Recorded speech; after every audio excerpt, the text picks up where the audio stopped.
Assalamualaikum warahmatullahi wabarakatuh. Bismillah walhamdulillah wassalatu wassalamu ala rasulillah Sayyidina wa maulana Muhammad bin Abdillah wa ala alihi wa sahbihi wa mawalah. Allahumma salli ala nuril anwar wa sirril asrar wa tiryakil aghyar wa miftahi babil yasar Sayyidina wa maulana Muhammadin al-Mukhtar wa alihi al-adhar wa ashabihi al-akhyar adada ni'amillahi wa ifdalih. Amma ba'd, hadirin rahimahumullah. Segala puji bagi Allah yang telah memberikan banyak nikmat kepada kita sehingga kita semua dipertemukan kembali oleh Allah Subhanahu wa taala di channel ini yang tentunya dalam keadaan sehat wal afiah. Maka patutlah bagi kita untuk selalu bersyukur kepada Allah Subhanahu wa taala atas segala yang Allah berikan kepada kita. Salawat serta salam semoga selalu tercurah kepada junjungan kita Nabi besar Sayyidina Rasulullah Muhammad sallallahu alaihi wasallam serta keluarganya, para sahabatnya dan pengikutnya yang masih selalu setia sampai saat ini. Dan mudah-mudahan kita semua dijadikan oleh Allah Subhanahu wa taala termasuk ke dalam golongan umat Nabi sallallahu alaihi wasallam yang bisa membanggakan beliau. Amin amin ya rabbal alamin. Ada 10 sifat tercela ya yang harus Al-Faqir sampaikan.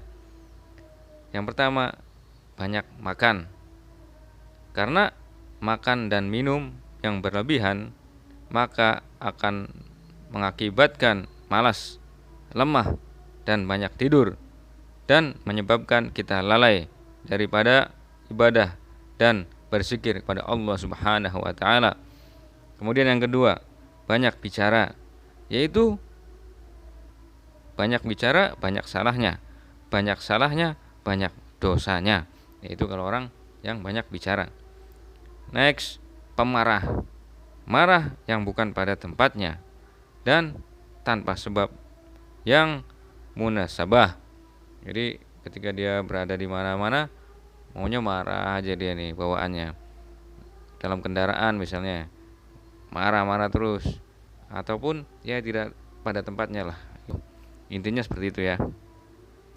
Kemudian hasad, yaitu ingin nikmat yang diperoleh oleh orang lain berpindah kepadanya dan berduka cita apabila orang lain mendapat kesenangan, yaitu namanya sifat hasad. Kemudian bakhil atau afrit, yaitu berat atau tidak mau untuk membelanjakan harta atau sedekah ke jalan Allah Jalla Jalaluhu dan untuk agamanya, maksudnya untuk agama Allah. Dia berat hati untuk mengeluarkan hal-hal seperti itu. Kemudian hubbul jah, yaitu cinta kepada kemegahan, kebesaran dan pangkat, sehingga mengakibatkan pekerjaan seseorang itu tidak ikhlas dan mengakibatkan pergaduhan atau prahara lantaran mengejar pangkat ya. Itu namanya hubbul jah.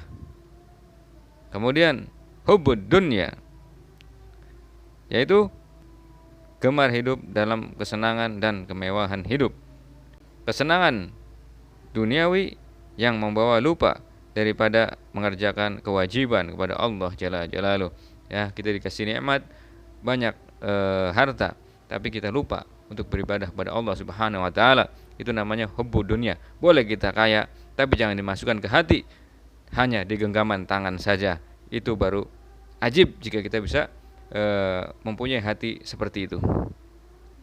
Kemudian takabur, memandang dirinya lebih mahir, suci, mulia, dan memandang orang lain rendah serta hina dan merasakan pendapatnya saja yang benar. Itu namanya takabur, sombong ya. Ada lagi beda dengan kemudian selanjutnya bangga diri, yaitu timbul dalam hatinya bahwa dialah orang yang paling sempurna seperti pengetahuannya atau ilmu. Dia memiliki ilmu, kemudian keturunannya misalnya dari kalangan bangsawan, akhlaknya, kecantikannya, dan lain sebagainya. Dia selalu membanggakan itu semua, yaitu namanya membanggakan, bangga diri. Terus kemudian terakhir sifat riya, yaitu memperlihatkan atau menunjukkan amalan atau ibadah kepada orang lain semata-mata hanya karena manusia, maka amalannya akan menjadi sia-sia saja. Ada riya yang tetap dapat pahala, amalnya tidak sia-sia, yaitu riya dalam membaca sholawat. Ya, amalan sholawat ini yaitu amalan yang paling luar biasa. Sekali kita baca sholawat, kita diampuni, dihapus dosanya oleh Allah Subhanahu Wa Taala 10. Kemudian dikasih pahala 10 dan diangkat derajat kita 10 oleh Allah Jalla Jalaluhu.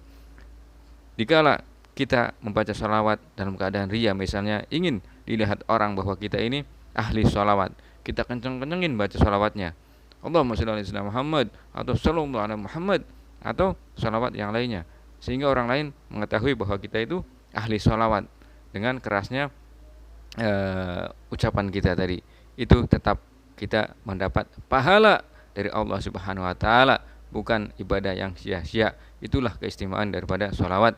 Mudah-mudahan kita semua dijadikan oleh Allah Subhanahu Wa Taala agar kita bisa menghindari sifat tercela tadi, sehingga kita bisa berbuat kebaikan yang tentunya yang diperintahkan oleh Allah Subhanahu Wa Taala, dan mengikuti sunnah-sunnah Nabi Sallallahu Alaihi Wasallam dengan baik, agar kita mendapat banyak sekali keberkahan di dalamnya, terutama di bulan Ramadan ini.